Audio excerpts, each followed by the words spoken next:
Welcome everybody to episode 9 of New Waylie, episode 3 of this apartment complex that we're looking at. Today we'll be finishing detailing of this whole area, mainly for the first and third levels. Not all the detailing, but just basic detailing, I would say.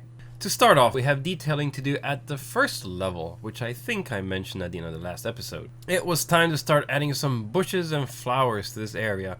So the first thing we're doing right now is lining both the garden at the edge of this complex as well as the backyard to the first house we see there. So we already had this pedestrian path and tiles that go all the way back there, and I have to give an edge to this, an end to this, where I guess that's sort of like a public area that will go into the garden that we'll work on a little bit later. So we need to have something to divide that area with the actual more private backyard of this house. So I added these walls here to kind of make the edge there, the curb. And I found this a little tricky at first because actually I think I haven't leveled out the terrain yet, so I was just trying to get this filled up first because I think I wanted the whole tile. I'm not really sure what was going on here, but see how I'm adding like another layer there. I'm not sure why I didn't just bring the wall all the way in, but I guess it makes sense. It's so that I have some wall there for the whole sort of length of the, I guess I should say width of the depth, that would be better, the depth of the stairs. And once that was done, then I would start leveling out this area for the work that we're going to do with the backyard. I first tried using this, I think it's called a flattening tool. It's a building, I think it's basically an empty building that you can use to flatten terrain. But for some reason it wasn't working here. I'm not really sure why. It must have been conflicting with something else, and as you saw, like only half of the shape was pushing the terrain down. So it has its uses, but in this case I realized I had to use the terraforming network instead. So that's what you saw me placing there. It's a blank network, and just trying to figure out the best place to put the nodes, because it still affects terrain that's fairly far away, fairly distant from it. Which is kind of ironic, because I think the most quintessential use of the terraforming network is right alongside a building, so that you have like a perfect line of no terrain, or maybe you want the terrain up at a certain level or something, but like it's really to get these very clean edges. But when you don't have something else, I guess, that's also deforming terrain, then the terraforming network is just like anything else and actually affects stuff far away. So it's a little bit difficult to work with when you're not doing, like I said, perfect clean edges with something else. So once I got the terraforming network exactly where I wanted it, and I was happy with the terrain I was left with, because again, even though I could have used it to open up this backyard a little more, I really didn't want to mess with the terrain much. Again, it's just part of my personal preference, and also part of the sort of philosophy of this future city, that we don't need to modify terrain much. We can, but if we don't have to, we can just work around it. And for me, it's just kind of part of my art, in that it's very, like, I really like full freedom, of course, but you can also be pretty creative in new ways, different ways, if you have restrictions. So working with these kind of restrictions are going to let me do things that I wouldn't normally do. Like, look at this shape I have here with this backyard. It's not a full square or whatever. So that's a design opportunity, that you can do something with that. And I wouldn't have that kind of canvas to work with if I just moved all the terrain out and gave myself a hugely spacious square area. Now, speaking of what we're doing with this area, I started putting down this stone path. We saw this before. I put this in the backyard of the first house we built. I don't remember if I used the network. Yeah, I think I did. I used the network and the regular decals. Here I'm just using the network to make the stone path around the backyard, which I already lined with bushes. But the bushes were really there. I don't know, maybe I didn't consider the path at first, but obviously once I put this path down, I'd have to rearrange the bushes. Now I realized I've actually been here a while, even though this is sped up at least 4 times, maybe 8 times. It's because I'm working with such a small scale. So that path, if you use the size of the node selectors for reference, or even just use bushes, you can see just how small of an area this is. So it was very hard to get those nodes and segments at a proper curve for it to smooth properly and not just completely disappear, which I think some of the segments were doing that. They were just completely disappearing. So that took a while. Then it was back to lining now the patio, which I put down, and just a little bit of work of trying to figure out the best colors. I don't think I settled on it at this point yet. Maybe I did. But then it was time for this little area, this little patch of green. And this actually took a long time. I cut out a lot, and even what you're seeing is probably sped up almost 12 times or something. But I spent a long time trying different bushes until I finally landed on these yellow bushes. The main issue was that not only was I looking for something that I felt kind of fit the area, obviously in terms of shape and all that, but the colors also. And the white version of this bush just didn't seem to match, you know. Like this patio is already pretty bright. The chairs and table I put there were also kind of white, so like more white just wouldn't work. But I found this yellow one, and I felt that was a perfect balance. I found this dog that was in, I think it's some sort of patio pack. And I love it because it's a German Shepherd. I've had German Shepherds in most of my life.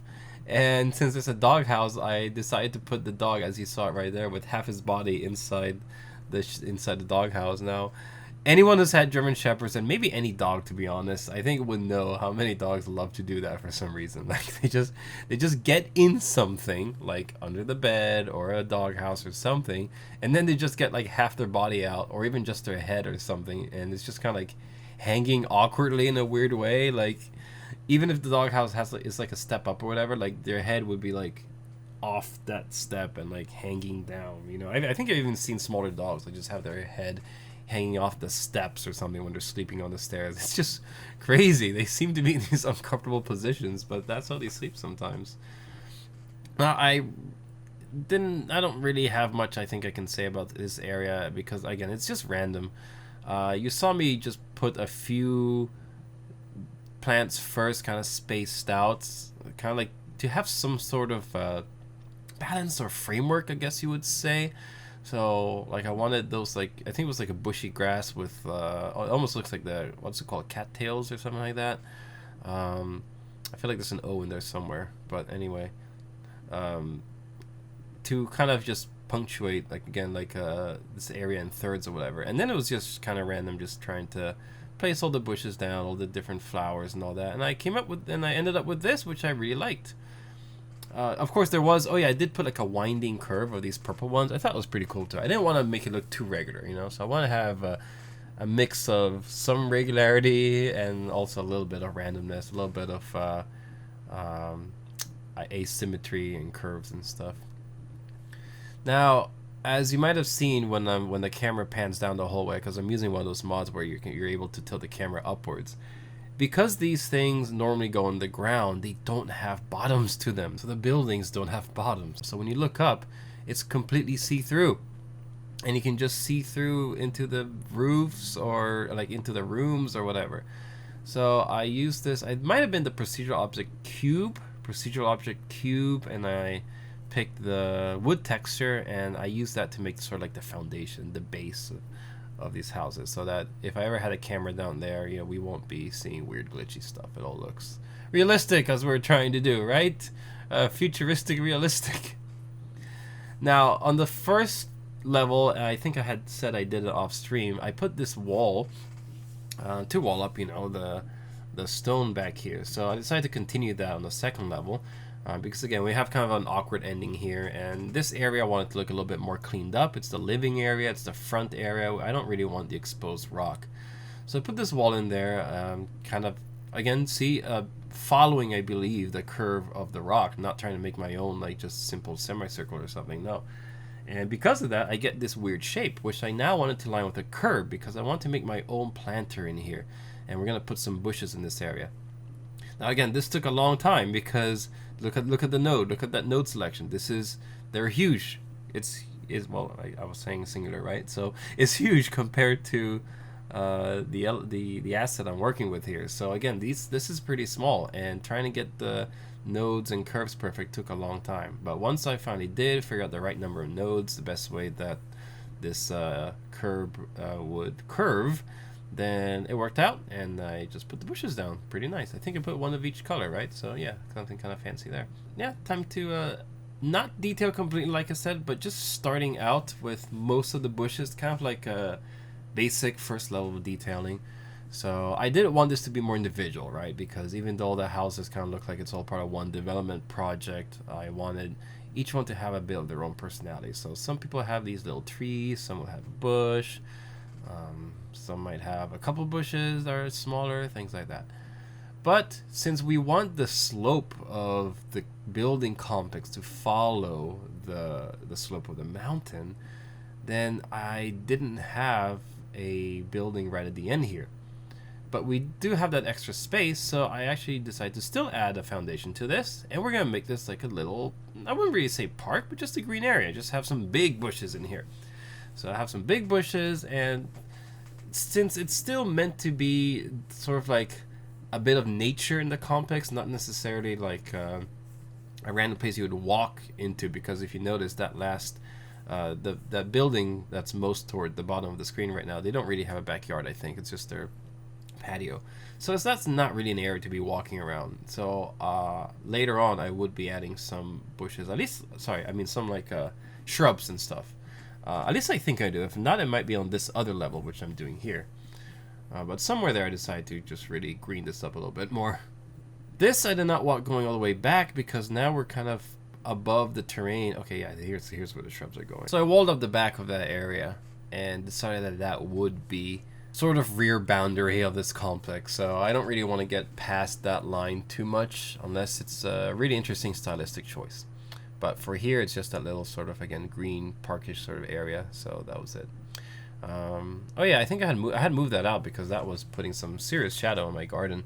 But now I put it back in, now that it was done. And we are done, actually, done completely. This is the end of the stream, and it looks really nice, what I did right here. I really like how this looks. I found this angle that is perfect. There's that plant I didn't know what to call, like I said, cattails or something, I think. You know, it's that thing that you see in water a lot. Gosh, I know there's another word for it, but I can't remember it right now. But I love this picture right here because this is a perfect picture. One of my favorite pictures of the city so far. And the reason I like it so much is because even though it has a very clear focus, right, that we're looking at the backyard of this one condo here, it still actually shows a lot of our city.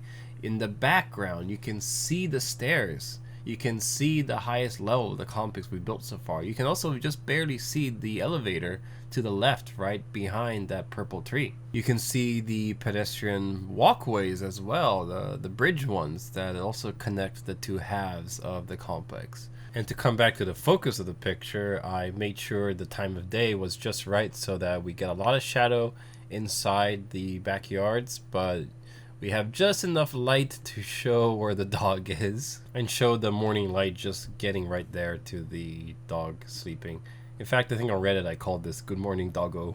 So there's a lot that we can see here, even though, oh yeah, and then of course the bushes on the very top of all this. So even though you can't see everything completely, there's at least a sign, a hint, or just some piece of almost everything that's in the complex so far. So I really love this picture. So that is going to do it for today. A bit of a shorter video after some really long ones. Basic detailing is done. I will be returning to detail more things as the ideas come to me, because again, this is all improvisation, right? So even though I think I might have finished a level, later on I realized there's something else I want to add.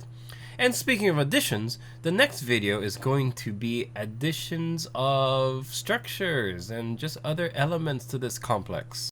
At the time of this recording, I can't be 100% sure exactly what will be featured in the next episode, but I do know and can thus tell you what's coming up will be a clear walkway and tunnel as the first floor entrance to the complex, and a bus stop built right out of the rock at the vertex of the shape of this complex. So hit that subscribe button and ring that bell so that you don't miss that video. But first, wherever you may be, good morning, good afternoon, and good night.